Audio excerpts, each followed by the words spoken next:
We have some amazing Bloomberg reporting right now. Yeah, it's a good reporting on a story that continues forward. Once again, it will be traders' emails and chat rooms.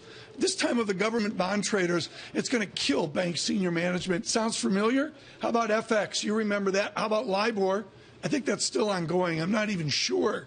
Now, many consider government bonds, when auctioned to the street, to be the new territory for regulators and those worried about big fines to bank. Keri Geiger's done some terrific reporting on this with Bloomberg News. Within your reporting, do the emails and do the chats exist where 25-year-olds or 32-year-olds said 4 stupid things that are going to cost billions of dollars? Well, we're not exactly sure what the chats and emails said, but it's a possibility. So if you take the big picture of this, as you said before, with LIBOR and FX, those cases were about conduct issues internally in banks.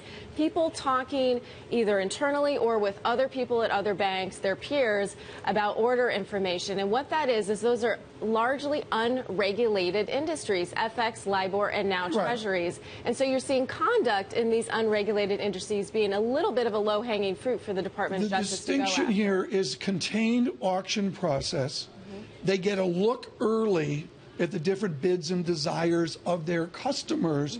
Are you saying within your reporting with Dan Kruger that they're talking to each other 20 minutes and 1 hour before? Very possibly. We're definitely getting indications through our reporting that there is conversation in chat rooms, prior to the primary Treasury auctions. And as you know, the primary Treasury auctions is one of the largest, financial sales, daily, yearly, monthly, it's a big deal. This is a redux back 25, 30 years to 1991 and Salomon. The Salomon Brothers, exactly. So, and then they changed the auctions. Actually, that's when they instituted the Dutch auctions, presumably to fix this.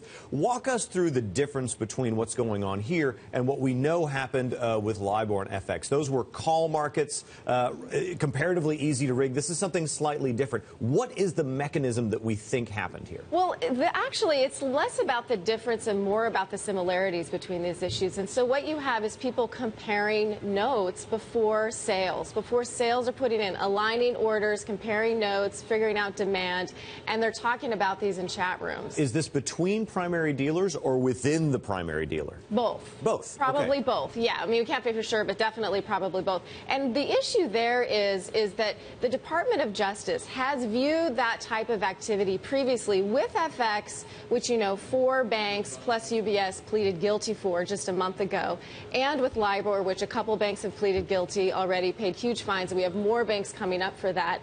That type of activity could be considered cartel-like behavior. And so that's the issue. We're not saying here that the banks are doing this in the Treasury markets, but it's very similar types of conduct that we've seen previously. Does it involve all the primary dealers, do you know yet, Keri, and have any of them responded so far? Yeah, I mean, we did talk to several of the primary dealers, and we do have them, obviously, both with no comment. No comment. Keri, we hate you.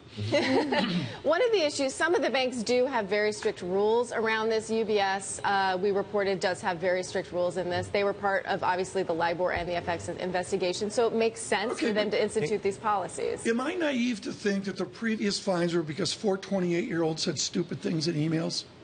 Is that a safe assessment? Well, I think that would be a very small sliver of the larger picture. Yeah. But yes, I mean, the problem is you can't, the Justice Department doesn't like it when you talk about orders before they're placed because it opens the door to collusion, and collusion is when you break the Sherman Act. And this is not a standard regulatory regime that they're using to prosecute this. In the past, we've talked about SEC enforcement. What they've been doing more recently, which you lay out in your article, is this is antitrust behavior. This is antitrust regulation. Right, and that goes back to what I said earlier. It's about conduct, and it's the conversations are the conduct that they're looking at, and that can be what's considered cartel or antitrust behavior. And it almost seems like, some people are criticizing this as saying it's low-hanging fruit for the Department of Justice to come after different trading desks on this, and others are saying the banks should know better. Okay, Keri Geiger, thank you so much. Without question, the read worldwide today for Global Wall Street on the Treasury auction